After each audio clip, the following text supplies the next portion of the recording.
இந்த வாரம் share market நிலவரம் எப்படி இருக்கும் சார்?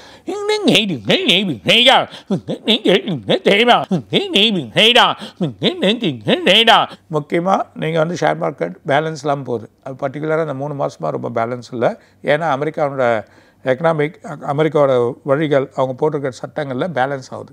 ஸோ ஒரு பேலன்ஸ் இல்லாமல் போயிடும். அதனால் அவங்க போட்டிருக்கிற சட்டத்திட்டங்கள் பார்த்தீங்கன்னா இந்த கோல்டு வெள்ளி ரொம்ப ஏறுது. இந்த கோல்டு வெள்ளியை தைரியமாக நம்பலாம். இப்போ 140 ரூபா வந்துச்சு, 150 ரூபா வந்துடும், 175 ரூபா வெள்ளி வந்துடும். 175 ரூபாய்க்கு வெளியே வரப்போ தைரியமாக நீங்கள் ஏறுங்க. அது இல்லாமல் 12,000 ரூபா இன்றைக்கி வந்து 11,700 நம்ம இருக்குது.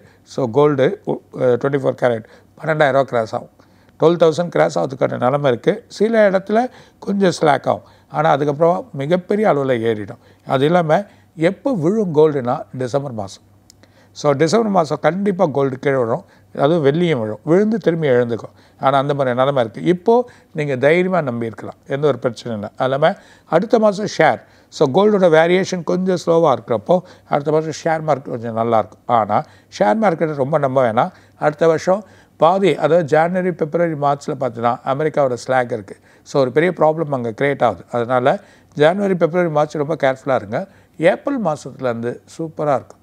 நல்ல வழி டே பை டே இம்ப்ரூவ் ஆகிடும். ஸோ நல்ல ஷேர் மார்க்கெட் வரும்.